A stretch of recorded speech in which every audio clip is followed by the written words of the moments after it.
नमस्कार दोस्तों, कैसे हैं आप सभी।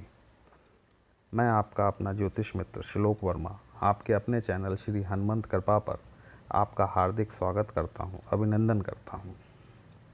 दोस्तों, आज हम जिस विषय पर बात करने वाले हैं वो हमारे धन से संबंधित है।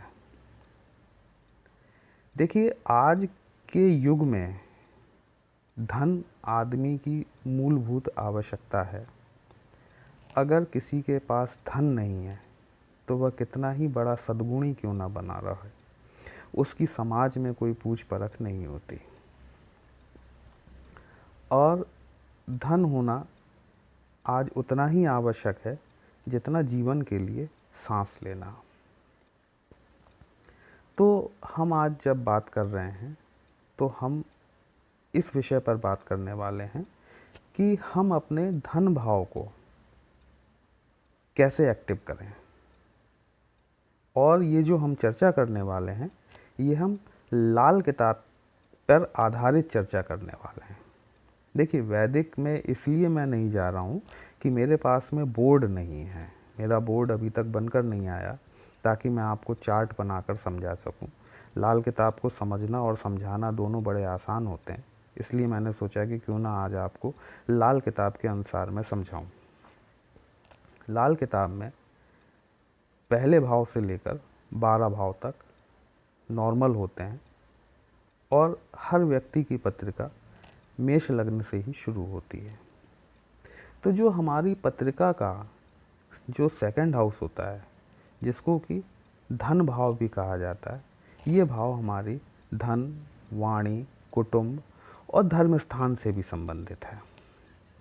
दोस्तों, धन कब आता है?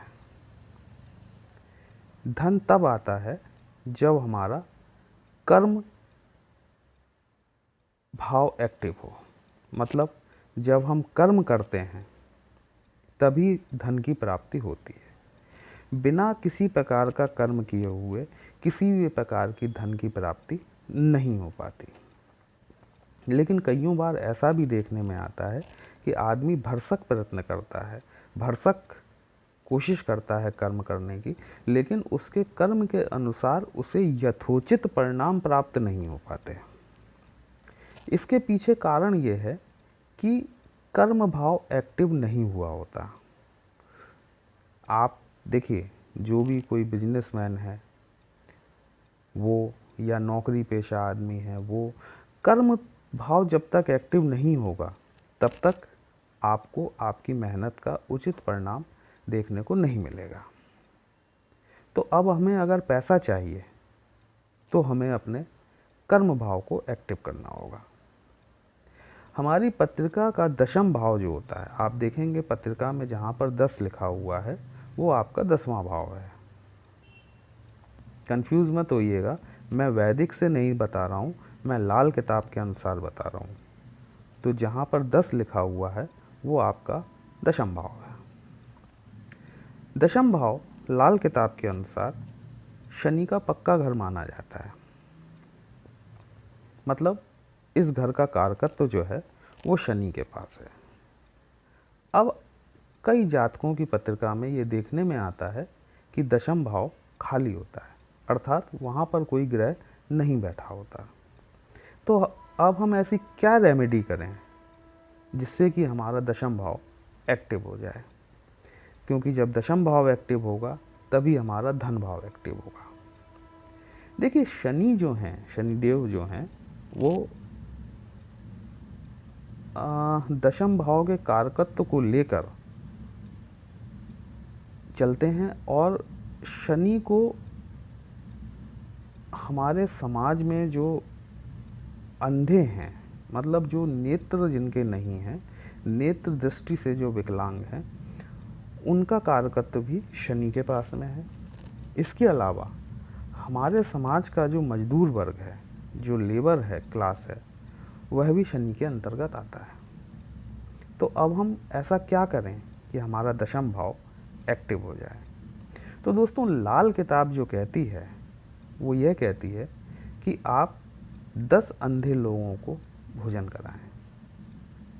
ये तो हुई आपकी पहली रेमेडी कि शनिवार के दिन आपको 10 अंधे लोगों को भोजन कराना है।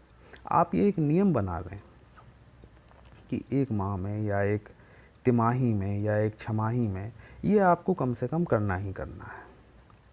तो जब आप ये करेंगे, जब आप 10 अंधे लोगों को भोजन कराएंगे, या मान लीजिए कि कहीं पर अंधाश्रम नहीं है या 10 अंधे लोगों को एक साथ इकट्ठा कर पाना बहुत मुश्किल की बात होती है, तो आप 10 मज़दूरों को भोजन करा सकते हैं।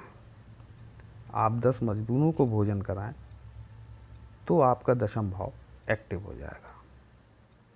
अब अगर हम बात करें कि हमारे सेकंड हाउस की, किसी जातक की पत्रिका में पता चला कि सेकंड हाउस भी खाली डला हुआ है, तो अब हम वहाँ क्या करेंगे? उसके लिए लाल किताब ये कहती है कि आप ये देख रहे होंगे मेरे माथे पर ये जो लाल रंग का तिलक लगा हुआ है, ये हमारा सेकंड हाउस है। इस सेकंड हाउस को एक्टिव करने के लिए आप यहाँ पर दूध का तिलक लगाएं। समझ रहे हैं आप? जहाँ दोनों भवों के मध्य में जो स्थान है ये सेकंड हाउस है, यहाँ पर आपको दूध का तिलक लगाना है।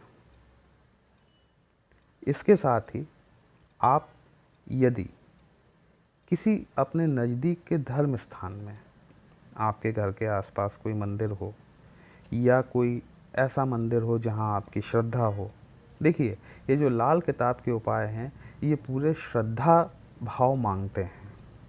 ये कहते हैं कि आप श्रद्धा रखोगे तो आपका हर काम संभव है। तो अगर आपके घर के आसपास कोई धर्म स्थान है या कोई ऐसा धर्म स्थान है जहाँ आपकी श्रद्धा है, वहाँ पर आप जाएं और वहाँ के पुजारी को दूध का दान करें। दूध का दान करने से क्या होगा कि आपका धन भाव एक्टिव हो जाएगा। दूध अगर गाय का हो तो सर्वोत्तम है, या आप डेयरी से खुला हुआ दूध ले लें। दूध कच्चा होना चाहिए, क्योंकि जो पैकेट बंद दूध आता है वो पाश्चुरीकृत होता है, उबला हुआ होता है। उससे आपको वो परिणाम, वो रिजल्ट्स प्राप्त नहीं होंगे जो आप चाहते हैं। तो आप इन उपायों को करके देखिए, अपनी पत्रिका के धन भाव को एक्टिव करके देखिए, आपको आशातीत सफलता मिलेगी। आपको हमारा आज का सुझाव कैसा लगा, हमारा उपाय कैसा लगा? यदि आपको अच्छा लगा हो तो आप अपने इस चैनल को लाइक, शेयर और सब्सक्राइब अवश्य करें। अगर आप हमसे अपनी पत्रिका का विश्लेषण कराने चाहते हैं तो दिए गए व्हाट्सएप नंबर पर आप हमसे कांटेक्ट कर सकते हैं। आप ये उपाय करें और निश्चित तौर पर आप देखेंगे कि ये लाल किताब के जो उपाय होते हैं ये बड़े सर्वसुलभ और बड़े ही सस्ते उपाय हैं।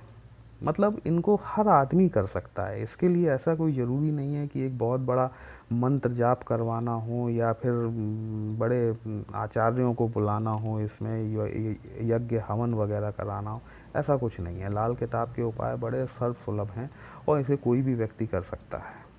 बस ज़रूरत है ये देखने की कि आपकी पत्रिका पर ये उपाय सटीक बैठ रहे हैं या नहीं बैठ रहे। तो आप किसी भी अच्छे ज्योतिषी से अपनी पत्रिका का विश्लेषण करवा लें, और उसके बाद ये जो मैंने उपाय बताए हैं ये एक जनरल रेमेडी है, इसे कोई भी कर सकता है ना।